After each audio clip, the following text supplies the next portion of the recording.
तो hello, welcome to one bit. मेरा नाम है दिव्यांश और आज हम बात करने वाले हैं क्रिप्टो करेंसीज के बारे में, क्योंकि अभी काफी ज्यादा मार्केट बूम में और काफी ज्यादा लोग इन्वेस्ट कर रहे हैं। तो समझना मेरे हिसाब से पहले ज्यादा जरूरी बन जाता है इन्वेस्ट करने के पहले। तो बिना टाइम वेस्ट करे अपन लोग इस वीडियो को स्टार्ट करते हैं। तो इस वीडियो को अपन लोग 3 पार्ट में रखने वाले हैं, जो कि क्रिप्टो करेंसीज क्या है, क्रिप्टो करेंसीज काम कैसे करती है और इसका फ्यूचर क्या है, लीगल है इलीगल है, सब अपन एक एक करके बात करते हैं। सबसे पहले स्टार्ट करते हैं क्रिप्टो करेंसीज है क्या। तो इसके लिए अपन लोग थोड़ा सा टाइम में पीछे चलते हैं, जहां पर लोग गुड्स के बदले गुड्स यानी कि कुछ भी उनको अगर खरीदना रहता था तो वो एक गुड के बदले दूसरा गुड यानी एक सामान के बदले दूसरा सामान लेते थे, ट्रेडिंग करते थे और इस तरीके से ट्रांजैक्शंस होते थे। तो उसके बाद गवर्नमेंट आई, एक सेंट्रलाइज तरीका लेके आई, जो कि है मनी, जो पेपर मनी अपन लोग यूज करते हैं। और वही पेपर मनी का भी हम लोग थोड़ा सा नेक्स्ट वर्जन यूज कर रहे हैं, जो कि ऑनलाइन पेमेंट। लेकिन बात वही है कि हम लोग एक इस मनी के थ्रू, करेंसी के थ्रू, जो कि अभी अपन लोग यूज करते हैं, उसके थ्रू अपन लोग गुड्स बाय कर रहे हैं या रिवर्स ट्रांजैक्शन कर रहे हैं, गुड्स बेच के वापस मनी ले रहे हैं। ये ट्रांजैक्शन अभी अपन इस तरीके से अपन लोग करते हैं। तो अपन लोग चलते हैं अपने नेक्स्ट स्टेप की तरफ, जो कि क्रिप्टो करेंसीज काम कैसे करती है, इसकी जरूरत क्या है। तो अभी जैसे अगर मैं केस कंसीडर करूँ जहाँ पे मैं मेरे एक फ्रेंड को सपोज 100 रुपीज देता हूँ, तो काम कैसे करता है। मेरा जो अकाउंट है, एक मेरे मान लीजिए एक नोटबुक है जिसमें मैं मेरे एक फ्रेंड को 50 रुपीज ट्रांसफर कर रहा हूँ। तो मेरी नोटबुक में क्या नोट होगा, -50 टू माई फ्रेंड, और मेरे फ्रेंड के नोटबुक में क्या होगा, +50 टू माई फ्रेंड। ये अभी का तरीका है जो कि बैंक्स यूज करते हैं। और अभी इसी को थोड़ा सा फॉर्मल लैंग्वेज में करें तो ये जो नोटबुक है ये लेजर होती है। लेजर यानी कि एक छोटी सी नोटबुक मान लीजिए, जिसमें अपने अकाउंट के सारे ट्रांजैक्शन यानी कि सारा का सारा हिसाब मेंटेन करा जाता है। यानी कि हमारे कितने पैसे क्रेडिट हुए या डेबिट हुए, सारा हिसाब अपने लेजर में रखा जाता है। ये तो हो गया अपना ट्रेडिशनल मेथड है, और अपन इस चीज को क्रिप्टो करेंसीज में लेके जाते हैं। तो यहाँ पे क्या होता है, जैसे अभी मेरा और मेरे एक फ्रेंड का ही लेजर है, यानी कि यहाँ पे 2 लेजर है, जिसमें मेरे लेजर में माइनस हो रहा है और इसके लेजर में प्लस हो रहे हैं। अब यही चीज जब क्रिप्टो करेंसीज में आती है, तो क्रिप्टो करेंसीज में 1-2 ऐसे लेजर नहीं, कम से कम हजारों या अभी लाखों और इवन करोड़ों में जा सकते हैं लेजर, जिस तरीके से ग्रो कर रहा है। यानी कि जो हमारे ट्रांजैक्शंस है सारे, वो सिर्फ अब 2 कंप्यूटर या 2 अकाउंट्स के पास ना रहते हुए हजारों लाखों कंप्यूटर्स में बच जाएंगे। अब जो ये हमारा ट्रांजैक्शन हिस्ट्री रखते हैं, यानी कि जो हजारों लाखों कंप्यूटर्स होंगे एक तरीके से, वो जो लोग जो इसको मेंटेन करते हैं वो लोग माइनर्स कहलाते हैं। यानी कि उनके पास पूरा एक इंफ्रास्ट्रक्चर बड़ा सा बिल्ड होता है, यहाँ पे काफी सारा स्टोरेज, काफी कंप्यूटेशन पावर होता है, जिसके थ्रू वो लोग सारा हमारा ट्रांजैक्शन डेटा मैनेज करते हैं। वो माइनर्स ऐसा क्यों करते हैं, क्योंकि ये काम करने से इनको भी डेफिनेटली पैसे मिलते हैं, जो कि क्रिप्टो के फॉर्म में ही होते हैं। और अभी क्रिप्टो जिस हिसाब से जा रहा है, लोग काफी ज्यादा लोग माइनिंग में आते जा रहे हैं। तो इसका मतलब, अगर हम लोग एक ट्रांजैक्शन कर रहा हूँ, मैं अगर मेरे फ्रेंड को 50 रुपए दे रहा हूँ, 100 रुपीज दे रहा हूँ, तो वो ट्रांजैक्शन मेरे और उसके लेजर में नहीं, एक ही टाइम पर हजारों लाखों करोड़ों कंप्यूटर्स में आने वाले टाइम में सेव होगा।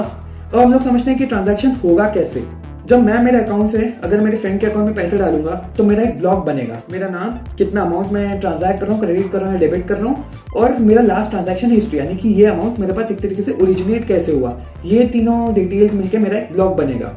और फिर यही जो अमाउंट है मेरे फ्रेंड के पास क्रेडिट होने के बाद, अगर वो भी किसी को देता है, तो उसका खुद का एक ब्लॉक बन जाएगा, जहाँ पर उसका नाम, उसका अमाउंट उसने क्रेडिट किया, डेबिट किया, और उसका प्रीवियस हिस्ट्री, जो कि मैं बन जाऊंगा, क्योंकि डेफिनेटली उसका प्रीवियस ब्लॉक मैं था, वो जो अमाउंट था वो मेरे थ्रू है। इस चीज को हम आगे लेते जाएं कि मेरे फ्रेंड ने और ट्रांजैक्शन करा, तो ये आप समझ सकते हैं पूरी चेन बनते जा रही है, जिसको हम लोग नाम देते हैं ब्लॉकचेन। और अब इस टेक्नोलॉजी का एक और फायदा भी है, जो कि इन्होंने इंप्लीमेंट करा है। जैसे कि एक ब्लॉक में मेरा नाम है, अमाउंट है और मेरी प्रीवियस ट्रांजैक्शन हिस्ट्री है, यानी कि वो अमाउंट मेरे पास कहाँ से आया। अब डेफिनेटली क्योंकि ये डेटा हजारों लाखों कंप्यूटर में स्टोर होने वाला है, तो इसको डायरेक्टली ऐसे रिवील तो कर नहीं सकते। तो ब्लॉकचेन टेक्नोलॉजी में होता क्या है, अब मेरा जो नाम है उसके लिए कुछ तो भी एक रैंडम से कोड जनरेट कर दिया जाएगा। तो जितने भी हजारों लाखों कंप्यूटर, उसमें मेरी ट्रांजैक्शन हिस्ट्री डेफिनेटली सेव होगी, लेकिन मैं कौन हूँ, मेरी एक्चुअल जो आईडी है, नेम है, वो सब किसी के पास भी रिवील नहीं होगा। तो ये डेफिनेटली एक सिक्योरिटी की तरफ बोनस है। तो ये तो क्या क्रिप्टो करेंसीज काम कैसे करते हैं, वो अपन लोग थोड़ा सा बात करते हैं। क्रिप्टो करेंसीज जैसे कि लेट्स अज्यूम एक बिटकॉइन को भी अपन लेके चलते हैं। तो बात करते हैं बिटकॉइन की। तो बिटकॉइन इस दुनिया में 21 मिलियन है, और जब भी कोई कॉइन बनाता है, कोई भी क्रिप्टो करेंसीज को लाता है, तो डेफिनेटली उसको एक क्वांटिटी सेट करनी पड़ती है, उससे ज्यादा या कम वो क्वांटिटी नहीं हो सकती है।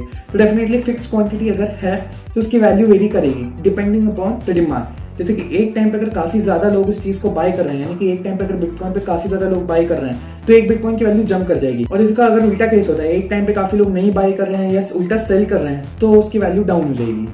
इस तरीके से अपना क्रिप्टो का ग्राफ चलता है, और लोग इसी पे इन्वेस्ट करके पैसे कमाते भी और गवाते भी हैं। अब इतना सब कुछ समझ लिया तो इसके फायदे और नुकसान भी देख लेते हैं। तो पहले शुरुआत करते हैं फायदों से। तो क्योंकि अपना डेटा इतने सारे कंप्यूटर्स पे सेव हो रहा है, तो हैक करना, जैसे पहले अगर किसी को हैक करना होता था, तो वो एक लेजर से इतना अमाउंट डिडक्ट करके अपने लेजर में इतना अमाउंट प्लस कर सकता था। ये पहले हो सकता था, लेकिन अब क्योंकि यहाँ पे हजारों लाखों कंप्यूटर्स हैं, तो प्रैक्टिकली पॉसिबल तो नहीं है कि हर एक कंप्यूटर को हैक करना। और फिर उसमें डिटेल्स चेंज करना प्रैक्टिकली इम्पॉसिबल है। अगर कोई एक या दो कंप्यूटर्स हैक कर भी लेता है, सिंस मेजॉरिटी ऑफ द जो कंप्यूटर्स जो हैं वो लोग उस चीज़ को डिक्लाइन कर देंगे। और साथ ही साथ क्योंकि ब्लॉकचेन टेक्नोलॉजी पर आ रहे हैं तो इसके अपने खुद के भी फायदे हैं, जैसे कि जो आईडी है, नाम है, वो सब कन्वर्ट हो जाएगा कोड्स वगैरह में, तो डेफिनेटली एडेड सिक्योरिटी। और ब्लॉकचेन का खुद का अपना एक एडवांटेज कि प्रीवियस बैक ट्रैक रखेगा हर एक ब्लॉक के साथ। तो यानी कि अगर हमको ट्रैक करने के किसी के पास कितना पैसा है, सडन अमाउंट अगर किसी के पास लेट्स अज्यूम आता है, तो हम लोग उसको इजीली बैक ट्रैक कर सकते हैं कि किस तरीके से आया, कहाँ से आया है। तो एक तरीके से कोई अनएथिकल काम अगर करता भी है तो वो ट्रैक हो सकता है काफी आसानी से। अब बात करें इसके सबसे बड़े फायदे की, जो कि है ये डिसेंट्रलाइज यानी कि गवर्नमेंट का इस पे 1% कंट्रोल नहीं है। जैसे अभी क्या होता है, अगर गवर्नमेंट चाहे तो नोट्स प्रिंट कर सकती है, नोट प्रिंटिंग रोक सकती है और नोट्स को होल्ड चाहे तो कर सकती है। ये अभी गवर्नमेंट के पास पावर है और वो लोग करते भी depending upon the economy.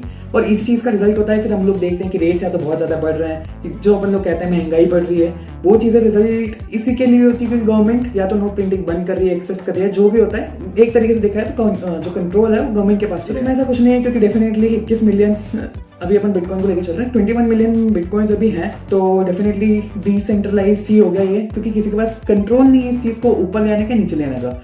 Collectively जो होता है, यानी कि अगर एक साथ सब लोग खरीदे तो डेफिनेटली प्राइस ऊपर जाता है, एक साथ बहुत लोग सेल करते हैं, नहीं लेते हैं तो या तो स्टे करता है तो डिप हो जाता है। और एक काफ़ी बड़ा एडवांटेज ये भी बन जाता है, जो लोग ओवरसीज ट्रैवल करते हैं, इंटरनेशनल जो लोग ट्रैवल करते हैं जहाँ पे करेंसी चेंज होती है। लेट्स अज्यूम एक अपन छोटा सा एग्जांपल लेते हैं, जैसे कि US dollar let's assume 70 rupees $1 है, तो 70 रुपीज़ और $1 की वैल्यू सेम है, यानी कि जो आप 70 रुपये में कर सकते हो वही आप $1 में भी कर सकते हो।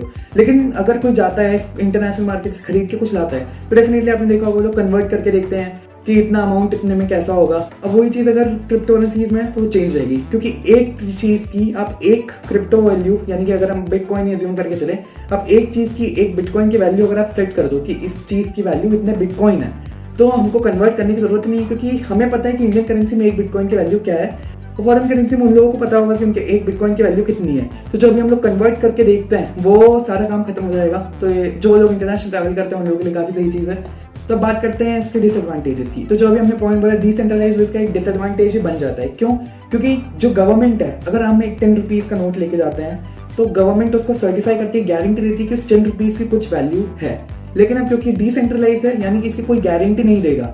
आपके पास 1000 बिटकॉइन हो लेकिन कोई गारंटी नहीं कि उसका कुछ वर्थ है, वैल्यू है। एक और जो काफ़ी बड़ा डिसएडवांटेज इस टाइम पे है कि क्योंकि एट द टाइम 1000 लाखों कंप्यूटर्स चालू रहते हैं अपना डेटा स्टोर करने के लिए, तो काफ़ी ज़्यादा पावर वो लोग कंज्यूम करते हैं और काफ़ी ज़्यादा, मतलब एक्चुअल में काफ़ी ज़्यादा। आप इनके सेटअप वगैरह देखो, ये लोग किस तरीके से कितने बड़े बड़े इनके सेटअप होते हैं और ये लोग डेफिनेटली काफ़ी ज़्यादा हाई पावर कंजम्पशन है इन लोगों का।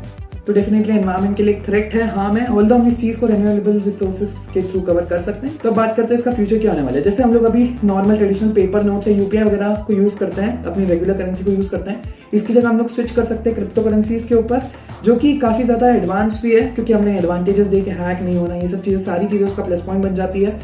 तो आप दुकान पर जाने के लिए इस चीज़ को यूज़ कर सकते हैं, यानी किसी भी चीज़ को बाय करने के लिए आप क्रिप्टो करेंसीज को यूज़ कर सकते हैं। अभी आपने एक रीसेंट केस देखा होगा जहाँ पर इलन मस्क ने एक टाइम पे कहा था कि वो लोग टेस्लास के लिए, यानी टेस्ला खरीदने के लिए क्रिप्टो करेंसीज को एक्सेप्ट कर रहे हैं, लेकिन फिर थोड़े टाइम बाद उन्होंने ये भी कह दिया था कि नहीं, वो लोग एक्सेप्ट नहीं कर रहे हैं। इसके पीछे एक्चुअल में था एक छोटा सा रीज़न, क्रिप्टो करेंसीज अभी के टाइम पे काफ़ी ज़्यादा रिस्की मार्केट है। रिस्की नहीं कहूँ तो वॉलेटाइल मार्केट है, यानी कि जितने आसानी से रेट ऊपर जा सकते हैं उतने आसानी से रेट नीचे भी आ सकते हैं।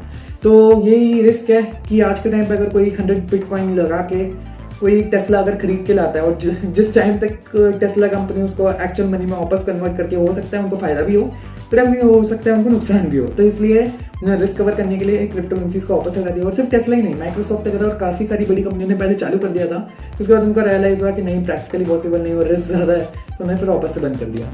तो अब हम बात करते हैं कि लीगल है नहीं, क्या, कैसा। तो पहले तो ये इसमें ट्रेड करना, यानी कि इसको बाय करना, सेल करना, होल्ड करना, सब वैलिड है, लीगल है। लेकिन अब इसमें इलीगल क्या है कि लीगल टेंडर नहीं है। लीगल टेंडर यानी कि हम लोग इसको यूज करके कोई भी परचेज नहीं कर सकते हैं, यानी कि जैसे अभी मैं आपको बता रहा था कि आप क्रिप्टो करेंसीज के थ्रू कुछ बाय नहीं कर सकते या किसी को क्रिप्टो करेंसीज के थ्रू कुछ सेल नहीं कर सकते। ये अभी के लिए एज ऑफ नाउ इंडिया में इलीगल है, जो कि गवर्नमेंट इसके ऊपर गाइडलाइंस वगैरह कुछ चीजें लाके डेफिनेटली इसको भी लीगल करेंगे ही सही। तो ये था क्रिप्टो करेंसी। मैं डेफिनेटली श्योर हूँ कि आपको अब तक क्रिप्टो करेंसी तो समझ में आ ही गया है, और आया है तो डेफिनेटली यार प्लीज़ वीडियो को लाइक करो, और ऐसी कंटेंट आपको पसंद है तो चैनल को सब्सक्राइब करो, और कुछ नहीं समझ में आया, कुछ भी हो डाउट वगैरह डेफिनेटली कमेंट करो, मैं रिप्लाई करूँगा। और यही था इस वाली वीडियो के लिए। तब तक के लिए मिलते हैं अगली वीडियो में। टाटा।